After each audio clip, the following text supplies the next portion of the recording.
bahwa di anak atau di balita itu ada kriteria stunting, wasting, underweight. Kira-kira di fetus ada nggak gitu? Kan menarik gitu. Kalau stunting itu adalah umur tinggi dibandingkan umur.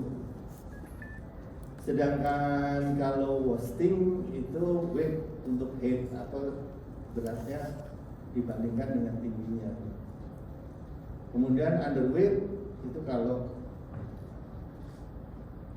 berat dibandingkan dengan usianya. Seharusnya di fetal juga ada begitu gitu, nggak sesederhana yang kita bilang pokoknya bagian kecil gitu, enggak. Karena ini jelas itu berbeda sekali. Kalau dia tingginya lebih kecil secara signifikan lebih dari 2 standar deviasi dari usianya, maka jelas ada masalah nanti sampai nanti kapasitas otaknya dan kemudian kesehatan lainnya juga bermasalah. Dan ini menjadi problem seluruh dunia gitu. Dan di Indonesia lebih seru lagi, serunya apa? Karena banyak yang dibully gitu di Indonesia. Angka stuntingnya tiba-tiba udah turun banget. Bohong. Dari 34% katanya turun menjadi sekitar 17%. Begitu dilakukan semacam audit kecil-kecilan, posyandu aja yang punya timbangan dan tinggi badan itu nggak sampai 20%. Terus gimana dia bisa tahu kalau bahwa itu tidak stunting lagi kalau nggak punya timbangan, nggak punya tinggi badan. Dan kita tahu bahwa penyumbang stunting terbesar di Asia Tenggara itu adalah di sini ditulisnya IUGR atau Fetal Growth Restriction FGR. Jadi artinya memang ada korelasi antara stunting nantinya dengan kondisi fetal growth restriction yang ada. Data dari Riskesdas 2013 ini yang lebih jujur ya dibanding yang 2018 maupun yang 2023. Yang tidak ada stuntingnya tuh cuman di sedikit itu di Jogja dan di Kalimantan Barat. Lainnya entah merah entah kuning. Kalau di breakdown lagi lebih gila lagi gitu. Ini lebih severe stuntingnya tuh di Irian dan di Aceh luar biasa. Saya nggak mau menghina daerah itu, tapi ini ada suatu problem yang definitif gitu, yang harusnya lebih lebih diperhatikan lagi. Nah, sebetulnya konsep utamanya adalah seperti ini, bahwa terjadinya telur dan terjadinya sperma itu juga karena makanan gitu, atau zat kimia. Kemudian dia menjadi telur, sperma, dan kemudian dia juga makanan itu bertanggung jawab terhadap desidualisasi, kemudian implantasi, pertumbuhan janin dan seterusnya. Sayangnya ini nggak menjadi perhatian saat ini. Ya kasarnya kalau kawinan lebih bagus, foto-fotonya bagus gitu, preweddingnya luar biasa gitu dibanding mempersiapkan dia untuk nanti kalau hamil akan melahirkan janin dan anak yang sangat dibanggakan. Jadi konsep bahwa anak itu investasi belum. Terus kita sampailah pada era 2023 kemarin, saking tinggi investasinya, anak yang tidak capable belum cukup usia jadi wapres. Tinggal tunggu tanggal mainnya aja berapa belur gitu. Nanti ada berpidatonya para dan seterusnya. Nanti ngomongin orang jelek gitu, ya nyatanya jelek. Terus kita tahu bahwa pada prinsipnya fetal growth restriction itu akan terjadi kalau dia punya riwayat. Kemudian kondisi nutrisinya juga kurang baik. Dan kemudian ada faktor genetik. Genetik ini karena dulu pada waktu paper itu dibuat, peralatannya belum canggih-canggih amat, masih sulit untuk menentukan. Tapi saat ini, di mana Nextseq itu udah generasi ke-7, maka untuk mendeteksi kelainan genetik itu sangat mudah dan sangat cepat. Maka sekarang rasanya setiap kelainan nggak mungkin tidak dikaitkan dengan masalah genetik. Environment mulai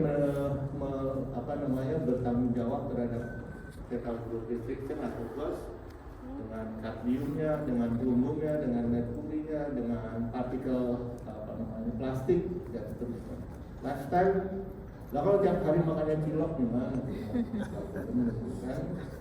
Terus juga infeksi. Infeksi kita tahu bahwa sekarang dengan pergaulan bebas dan sebagainya, sifilis naik dan kemudian maka inflamasi akan naik, TBC bukannya turun juga makin naik juga. Nah ini tentu akan mengakibatkan vaskularisasi yang jelek atau impairment atau vaskularisasi yang menjadi bermasalah di itu, maka dia akan menimbulkan growth dan development aberration atau penyimpangan dari growth dan aberration. Nah, growth itu ada size, ada shape, ada density. Jadi suatu organ atau bergantung lagi bentuknya, besarnya, dan juga jumlah sel di dalamnya. Makin banyak selnya atau hiperplastik jelek juga. Hipertrofi dia gede-gede doang juga jelek. Kekurangan juga jelek. Nah kemudian ada development itu menyangkut function, capacity, dan juga time dependent. Seperti kita, seperti otak itu kan kita tahu bahwa pada waktu 0 sampai 1 sampai 6 bulan lah itu ya, bayi lahir misalnya menetes. Nanti agak tuaan lagi misalnya netes lagi gitu. Jadi terus kemudian dia bisa berkembang sampai kemudian bisa menjadi peraih hadiah Nobel dan seterusnya. Jadi time dependent, tergantung dia biasa dan di waktunya kapan. Nah inilah yang kemudian akan melahirkan bayi-bayi itu apakah mengalami restriksi normal atau besar, dan apakah juga perkembangannya itu appropriate, delay, atau malfunction. Malfunction misalnya salah satunya misalnya pada Down syndrome dan seterusnya, maka mengalami malfunction. Kemudian kita tahu bahwa hipoksia itu akan menghasilkan radikal bebas. Tentunya nanti radikal bebas itu bergantung lagi seberapa ekstrimnya. Dia akan menghasilkan vascular placental lesion. Karena kita tahu di placenta itu ada 26 cotyledon atau placentum yang diperdarai 120 arteri spiralis. Maka kalau ini tidak adekuat, maka dia akan bisa menyebabkan fetal growth restriction. Dan kita tahu bahwa fetal growth restriction ini adalah penyebab utama untuk terjadinya stillbirth dan IUFT. IUFT itu kematian yang terjadi saat di dalam kandungan, sedangkan stillbirth pada waktu di kandungan masih hidup, tapi waktu lahir dia meninggal. Jadi immediate neonatal death. Nah terus kemudian orang bertanya, selalu kan orang itu maunya di harga ekstrim. Harga ekstrimnya untuk dia fetal growth itu kapan sih? Ternyata fetal growth itu menjadi harga ekstrim kalau dia di bawah 3,5% apa persen, 3% seperti yang ada di atas. Dan yang berikutnya lagi, kalau juga last for age gitu. Jadi artinya bayi-bayi makrosomi juga punya risiko. Jadi selalu para ahli itu ngambilnya selalu harga ekstrim, nggak pernah agak ekstrim gitu, tapi selalu ekstrim.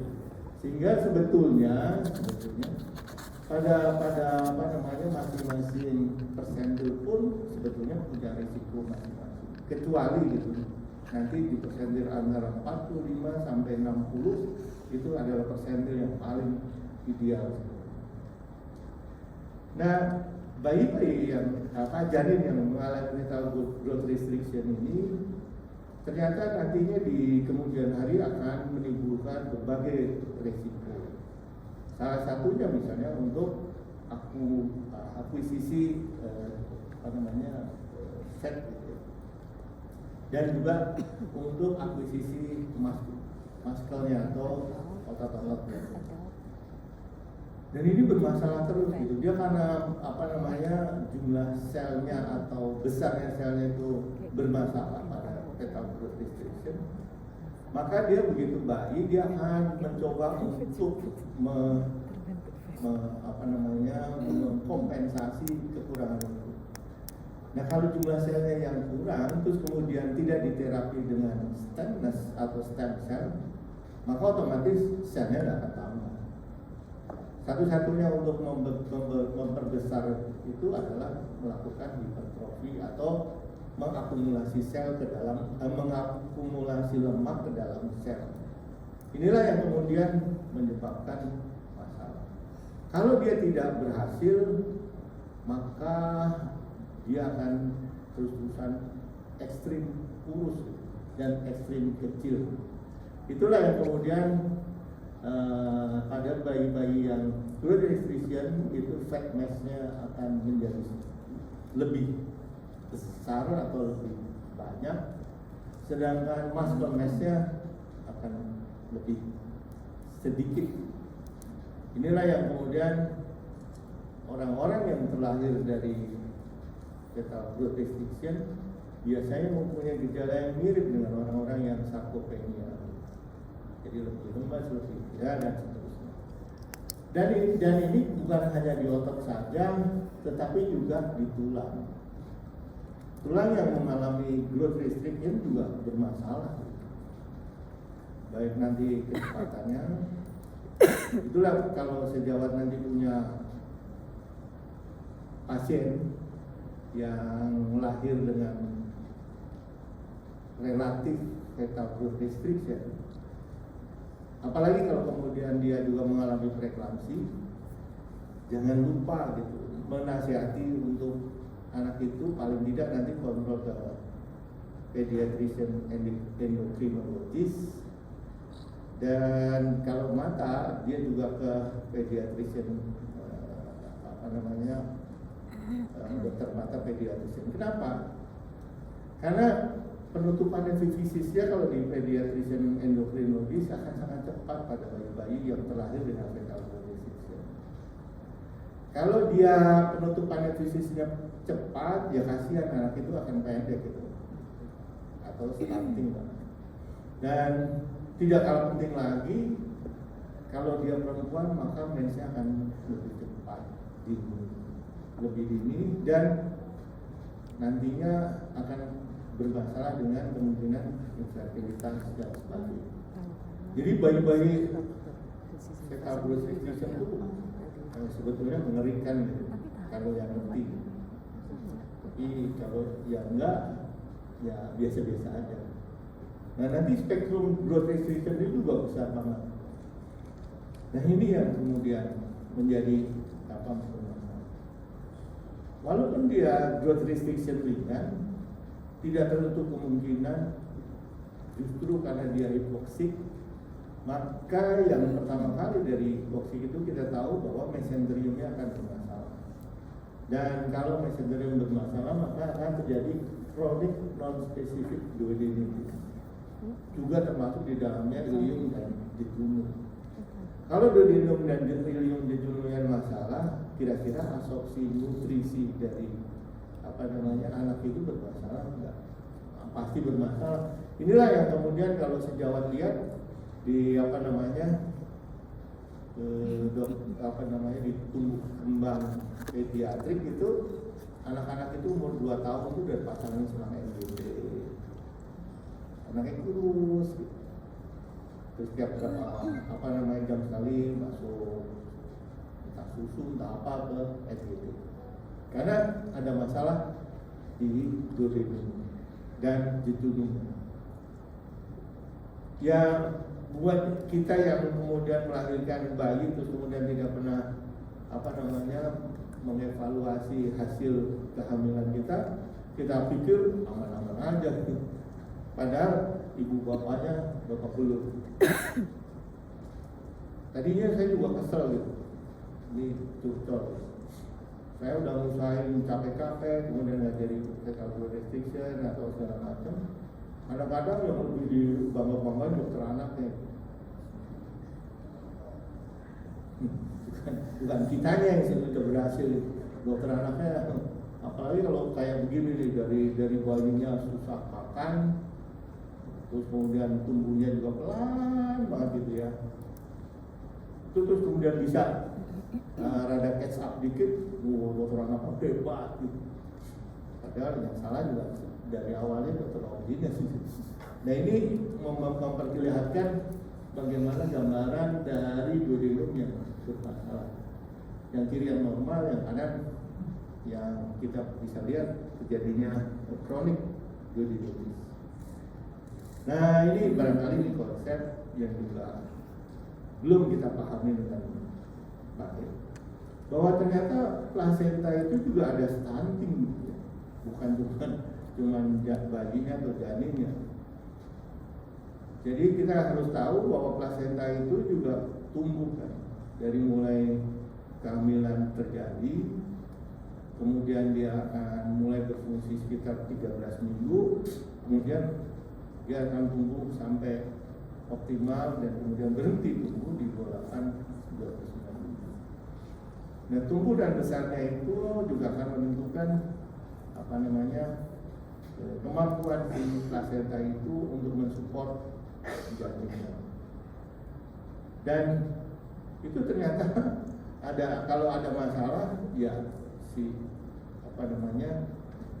janin atau juga kan masalah. Jadi jangan berpikir bahwa fetal growth restriction cuma fetalnya doang, tapi juga ternyata ada restriksi atau kemudian stunting di plasentanya juga. Dan ini dampaknya nanti akan terus bermasalah di janinnya, mulai dari neural system developmentnya, jantungnya, dan seterusnya. Semua akan terafeksi. Bahkan sistem imunitasnya juga akan bermasalah. Jadi jangan bayi kecil ini kalau saya sih takut banget. Nah, dari data-data yang begitu banyak ini kemudian dilakukanlah Delphi. Delphi itu ada suatu omon-omon antara para ahli itu, kemudian menyepakatilah bahwa kriteria untuk fetal growth restriction itu ada dua, yaitu yang early dan yang late onset. Kriterianya apa aja? Seperti ini. Ada yang paling utama adalah abdominal circumference. Kalau yang sudah definitif itu AC-nya di bawah persentil 3, atau ada umbilical artery dengan absen and diastole, atau silakan. Ini kurang lebih kriterianya. Dan kriteria ini kemudian disambung membedakannya bahwa prevalensinya juga berbeda. Ternyata bahwa pada early itu biasanya 1%, sedangkan late lebih besar 5-10. Itu kalau di Eropa dan Amerika di tempat Delphi ini dilakukan perundingan. Sedangkan di Indonesia mungkin lebih gede gitu. Dan kita bisa lihat bahwa kelainan Doppler, kelainan di plasenta dan sebagainya akan jauh lebih masif di yang early. Apalagi kalau early-nya kemudian disertai dengan preeklamsi. Kemudian kalau juga nggak tertangkap di dalam kehamilan gimana? Ada kriteria lagi bahwa dari konsensus itu juga mendefinisikan tentang growth restriction di newborn. Kurang lebih seperti ini. Kalau panjangnya kurang dari 10 persentil, kemudian head circumference kurang dari 10 persentil dan seterusnya. Jadi sebetulnya pembicaraan tentang fetal growth restriction itu cukup panjang. Nah, kemudian kita tahu gitu, ada istilah intrauterine growth restriction, itu kalau namanya intrauterine, artinya di dalam uterus. Jadi uterusnya semuanya, maka dia meliputi miometriumnya juga tidak tumbuh dengan baik, plasentanya juga, amnionnya juga pastinya janinnya. Kemudian ada istilahnya juga small for gestational age, artinya cuma kalau gestasional itu kan cuma plasenta, amnion, dan fetusnya. Sedangkan yang berikutnya adalah fetal growth restriction, artinya cuma fetusnya. Fetusnya itu cuma apa? Ya artinya cuma amnion dan janinnya. Makanya kalau FGM istilah itu selalu menisbahkan kepada janin, yaitu tadi persentil beratnya, persentil AC-nya, dan arus darahnya, dan kemudian juga cairan amnionnya. Sedangkan kalau melalui dokter anak nanti ada kecil masa kehamilan atau low birth weight. Nah itu meliputi lagi miometrium, placenta, amnion, dan juga. Nah istilah untuk fetal growth restriction, kemudian small for gestational age, kemudian large for gestational age, ini sebetulnya dua saling beririsan. Bahwa pada fetal growth restriction itu sangat mungkin juga dia sebetulnya appropriate for gestational age, tapi juga mungkin juga dia sebetulnya small for gestational age. Tergantung. Nanti gambarnya lebih bagus lagi di sini.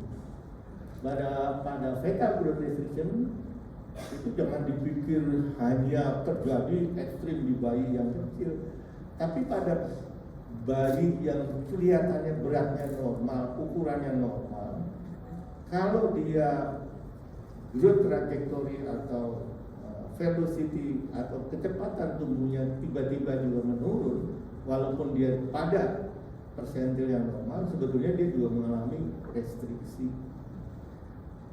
Bayi yang besar yang lahir 4.200 pun bisa mengalami restriksi.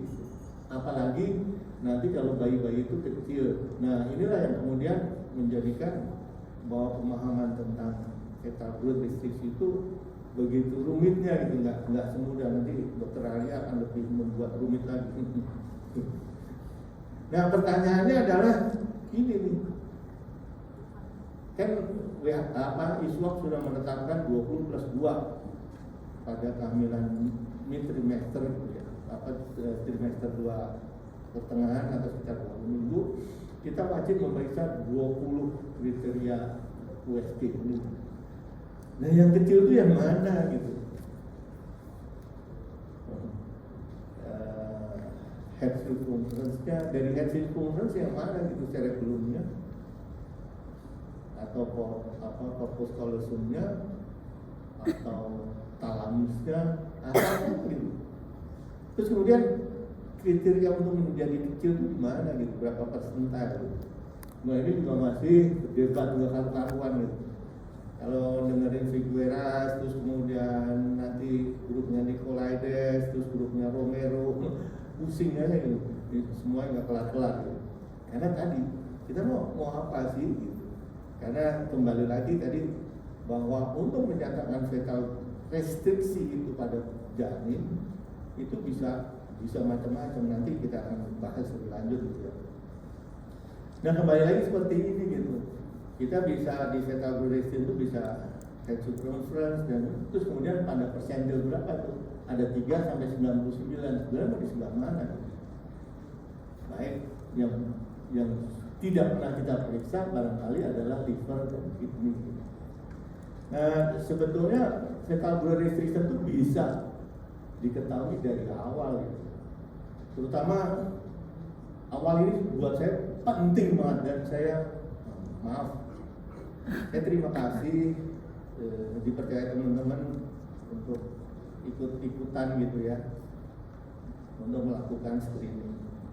Tapi ada satu permintaan saya, tolong dong kalau mamanya minta screening atau apa, pastikan usia kehamilan. Itu kadang-kadang saya butuh waktu 10 menit sampai 15 menit untuk mastiin dulu nih usia kehamilannya berapa gitu. Saya ngukur banyak kali dulu baru oh nih yang benar usia kehamilannya segini. Padahal kalau udah dikasih tahu bahwa usia kehamilannya berapa, kita akan menentukan laju pertumbuhan yang baik atau tidak baik itu cepat gitu. Tapi kalau belum, kita nggak akan berani gitu menyatakan bahwa ini sebetulnya ada masalah dengan laju pertumbuhan. Ini yang barangkali saya mohon banget gitu di antara kita sekarang, tolong begitu dia tahu hamil, pastikan dulu definitif dia sebetulnya usia gestasinya berapa. Tanpa mengetahui usia gestasi, ya susah untuk mengetahui apakah ini restriksi atau enggak dan seterusnya. Dan ternyata bahwa nanti ini kita bisa lihat di sini bahwa kalau ada restriksi di trimester 1 atau di CRL-nya, ini juga akan bermasalah gitu. Walaupun nanti dia bisa catch up, tapi psikomotornya juga tetap akan bermasalah. Jadi sebetulnya restriksi sudah dimulai di trimester 1. Dan itu dampaknya juga akan banyak gitu. Bukan hari ini mungkin baru psikomotor, tapi nanti ke depannya walaupun dia bisa diperbaiki di trimester 2, dia tetap akan bermasalah di organ-organ lain seperti otak, kemudian timus, terus kemudian adrenal, pankreas dan sebagainya yang kita suka lupakan. Kita sering sekali gitu ya, sangat intens untuk mencegah fetal growth restriction. Pokoknya lihat aja dokter gitu ya.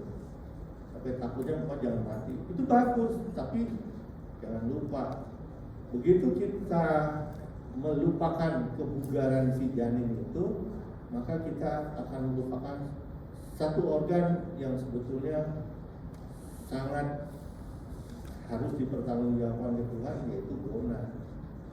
Kalau bayi itu udah terlanjur kecil dan kemudian mengalami hipoksia, dan kalau begitu bayi itu hipoksia, maka bukan otak yang akan dihipoksiakan dulu, tapi yang tidak dipedulikan dengan hipoksianya adalah gonad.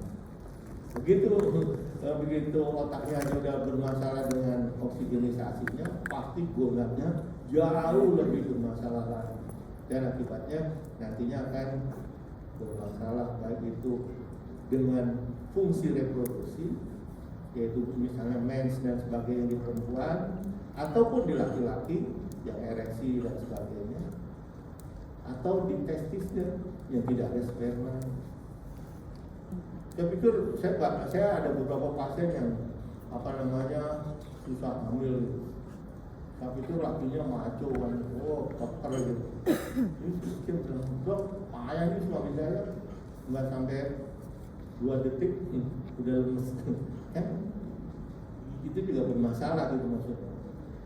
Jadi belum lagi yang kita juga belum pernah kita minta ke dokter anak gitu, 6 tahun bisa nggak sih tahu bahwa anak perempuan itu akan menstruasi normal enggak gitu di umur 15 atau 13 tahun.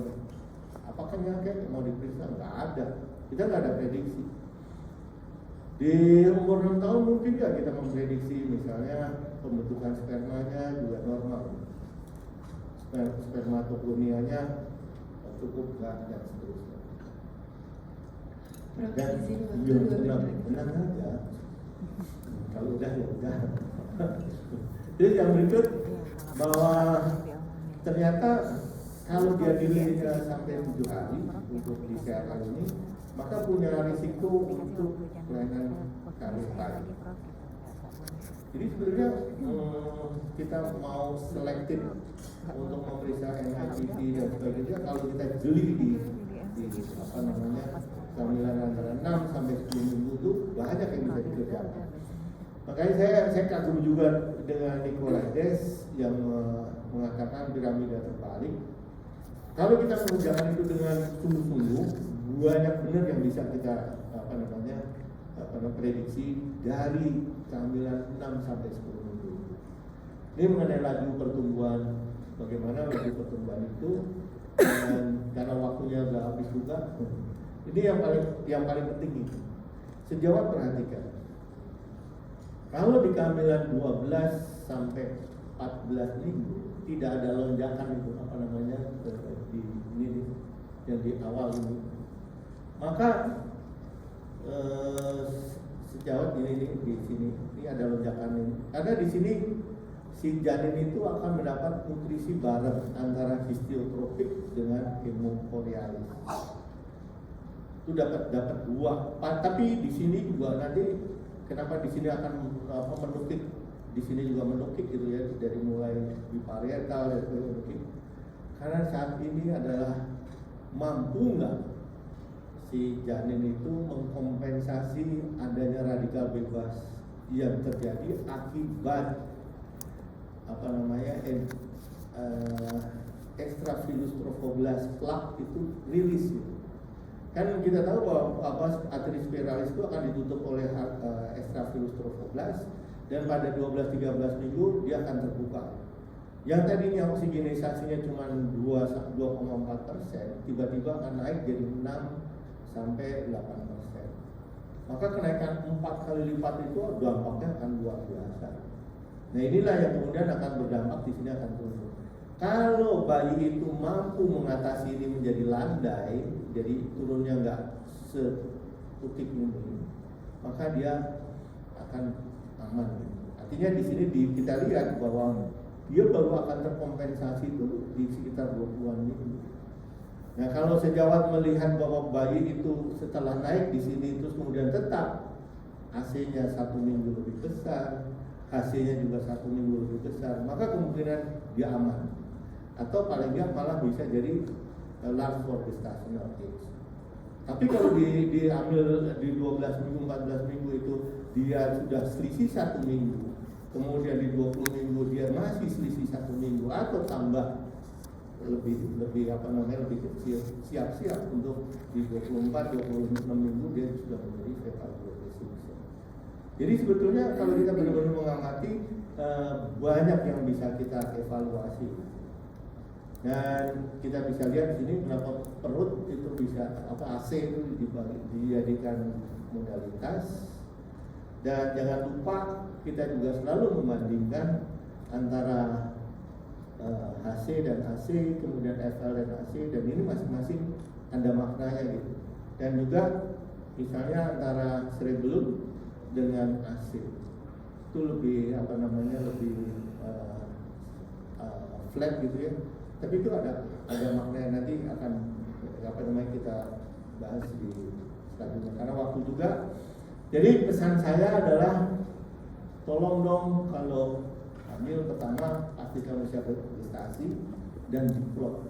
Sekarang alat USG sejawat itu semua sudah ada for pembunuh. Mau pakai intergrowth ada, mau pakai headlock. Yang terbaik tuh ternyata headlock. Dan ini kemudian, nah kalau memang nanti sudah mulai ada masalah, jangan lupa mengukur besarnya ginjal. Ginjal ini kurang lebih sama aja tuh Adamsnya dengan adrenalnya, dan itu kurang lebih akan memberi sesuai dengan usia gestasinya. Jadi kalau ginjalnya kecil juga, kita akan tahu bahwa nanti jumlah kencingnya makin lama makin akan sedikit. Nah, tugasnya Optin adalah ini ginjalnya udah bermasalah, mulai melandai gitu. Daripada di dalam dia masalah terus, gimana caranya dilahirkan, kemudian apa namanya berkomunikasi dengan neonatologisnya, tolong betulin dong. Nanti begitu lahir konsulin ke pediatrik nefrologis untuk dibetulin ginjalnya. Jangan lagi cuma sekedar dinangis-nangisin terus kemudian disusu-susuin aja gitu. Tapi ada program gitu. Demikian juga hatinya gitu. Hati itu ternyata juga punya growth chart, dan ini tentunya juga sangat bermanfaat. Saya rasa karena waktunya sudah melebihi berapa nih 7-8 menit, saya akhiri dulu walaupun sebenarnya banyak benar yang ingin disampaikan. Terima kasih, dan saya kembalikan kepada apa namanya MC.